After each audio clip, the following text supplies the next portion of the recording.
Hi guys, welcome to Cherry explains. तो finally I am uploading this again. तो मरजान और आतिश ना घर वापस आ जाते हैं और जिन उनका ना वेट कर रहा होता है जमाल।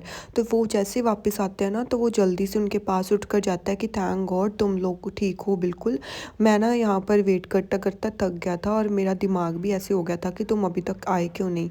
तो मरजान कुछ नहीं बोलती और वो जाने लगती है। तो आतिश बोलता है कि कमरे में जा रही हो, वो बोलती है कि हाँ कमरे में जा रही हूँ। फिर उसके बाद ना मतलब जमाल आतिश को ऐसे डांटने लगता है कि मुझे पता है कि मरजान दुखी है और वो बहुत ज़्यादा चीज़ें उसने बर्दाश्त की हैं, पर तुम्हें भी तो ये चीज़ें अभी समझनी चाहिए ना। ये चीज़ तुम समझ क्यों नहीं रहे हो? हाँ, और तुम मुझे बताकर क्यों नहीं वहाँ पर गए? तुम्हें ऐसा नहीं करना चाहिए था, तुम्हें मेरा वेट भी करना चाहिए था। तो आतिश ना फिर उसकी तरफ ऐसे देखने लगता है। तो जमाल उससे ना डांटता ही रहता है। फिर वो बोलता है कि देखो मुझे पता है कि तुम पर बहुत कुछ बीता है, पर अभी तुमको ये चीज़ ना समझनी चाहिए। मैं तुम्हें कितनी बार समझा चुका हूँ कि अगर तुम्हें कुछ हो जाता तो फिर मैं क्या करता आतिश। तो पहले ना आतिश उसकी तरफ देखता है, फिर बोलता है कि पर मैं उसको ऐसे नहीं छोड़ सकता था ना, मुझे कुछ ना कुछ तो करना ही पड़ना था। वहाँ पर मरजान आ गई और नज़ीर वहाँ से भाग गया। तो मतलब ना जमाल कहता है कि भगवान मुझे सब्र बख्श। फिर इसके बाद वो बोलता है कि मतलब तुम नज़ीर को कैसे मतलब पीछे जा सकते थे?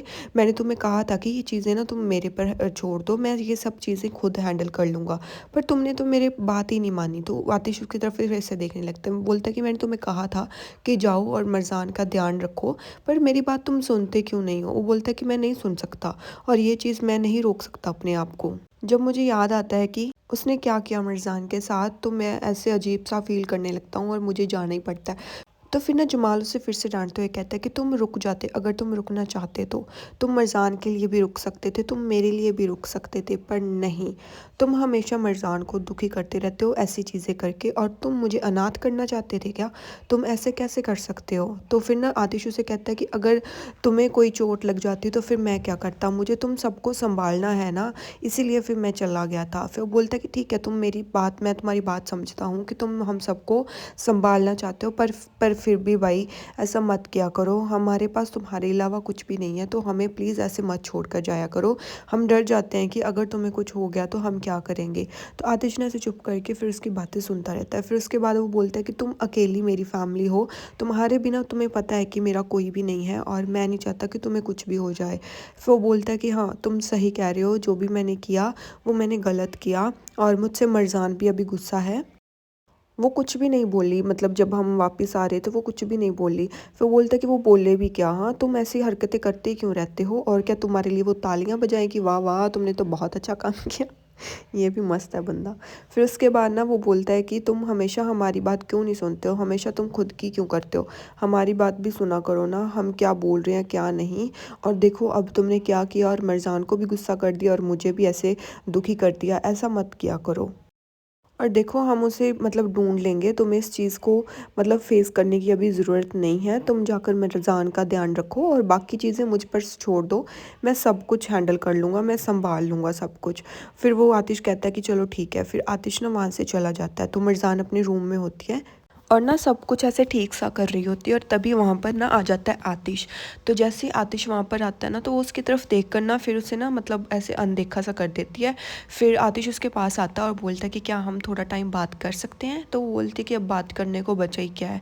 फिर ना वो उससे फिर से बात नहीं करती। फिर वो बोलता है कि इधर देखो मेरी तरफ, मैंने तुम्हें कहा था कि तुम घर पर रहो, तो तुम वहाँ पर क्यों आई थी? हाँ, तुम मेरे पीछे पीछे क्यों आई थी? तो मरजान को वो ना फिर से ऐसे डांटने से लगता है। फिर वो बोलता है कि अगर तुम्हारे साथ कुछ हो जाता तो फिर हम क्या करते? फिर बोलते कि मेरा मेरा क्या, अगर तुम्हारे साथ कुछ हो जाता तो फिर मैं क्या करती। तो आतिश फिर उसके सामने ऐसे देखने लगता है। तो मरजान फिर उसे डांटने लगती है, वो बोलते कि तुम ये चीज़ें समझते क्यों नहीं हो? ये चीज़ें ना मतलब तुम्हें समझनी चाहिए कि हम दोनों एक दूसरे का सहारा है। अगर तुम वहाँ पर अकेले चले गए थे तो तुम्हें कुछ हो जाता, फिर मैं क्या करती? तुम हमें हमारे बारे में क्यों नहीं सोचते हो कभी भी? हमारे फ्यूचर का क्या? हाँ, तुम हमारे फ्यूचर के बारे में कुछ नहीं सोच रहे हो। वो बोलते कि मैंने सोचा था, पर वो चीज़ें मेरे दिमाग में आ गई तो मैं अपने आप को नहीं रोक पाया और मैं वहाँ पर चला गया। पर तुम्हारा क्या? तुम वहाँ पर क्यों आई? हाँ, तुम नज़ीर के सामने आकर भी खड़ी हो गई। तुम्हें ऐसा सब कुछ नहीं करना चाहिए था मरज़ान, ये चीज़ें तुम्हें समझनी चाहिए और आज के बाद ऐसा कुछ भी मत करना। तो मरज़ान ना फिर उसकी तरफ ऐसे देखने लगती है और वो रोने लगती है। फिर वो बोलती है कि अगर तुम ऐसा करोगे तो फिर मैं भी ऐसा ही करूँगी, समझ में आई? वो बोलता है कि ओह गॉड, सब्र सब्र, ये दोनों ही एक जैसे हैं। फिर उसके बाद वो बोलता है कि नहीं, तुम ऐसा नहीं करोगे, मैं कर सकता हूँ पर तुम नहीं कर सकती, समझ में आई?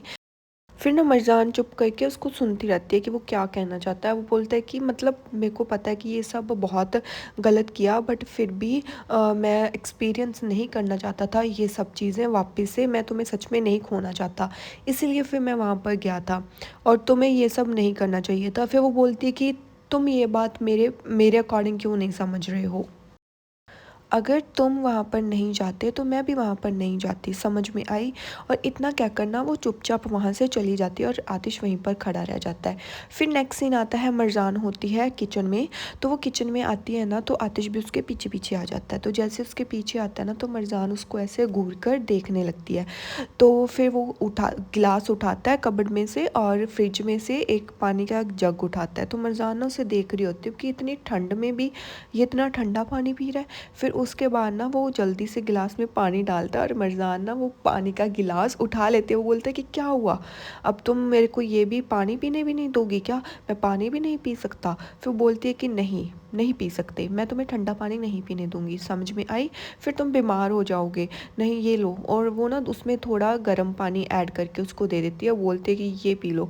फिर ना वो थोड़ी सी स्माइल करने लगता है और वो बोलता है कि थैंक यू।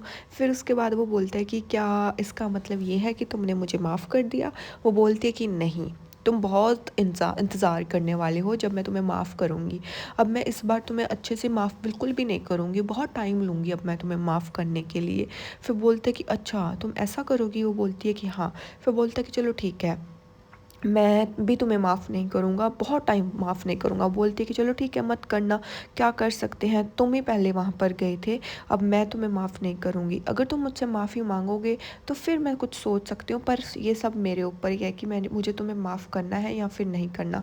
आतिश एक सेकंड भी नहीं लेता और बोल देता है कि मुझे माफ़ कर दो।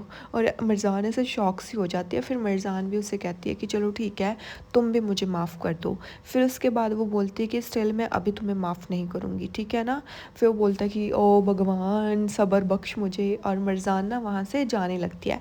तो फिर ना आतिश जल्दी से ऐसे मिर्ज़ान को पकड़ लेता है और बोलता है कि मिर्ज़ान मेरी बात सुनो, मैं मानता हूँ कि मुझे ये सब नहीं करना चाहिए था, मैं तुमसे बहुत प्यार करता हूँ और मैं तुम्हें सच में दुखी नहीं करना चाहता, प्लीज़ मेरी ये बात समझो। तो मिर्ज़ान ना वहीं खड़ी होकर फिर उसको ऐसे देखने से लगती है।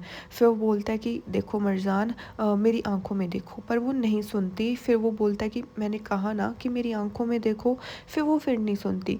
फिर ना वो मतलब कहता है कि मैंने कहा ना मेरी आंखों में देखो। तो जैसे ही मिर्ज़ान उसकी आंखों में देखती है ना, तो उसकी आंखों में से ऐसे पानी आने लग जाता है और वो रोने लग जाती है और वो जल्दी से आतिश के गले लग जाती है और मतलब आतिश को वो माफ़ कर देती है और यहीं पर ये पार्ट एंड हो जाता है। Thank you so much.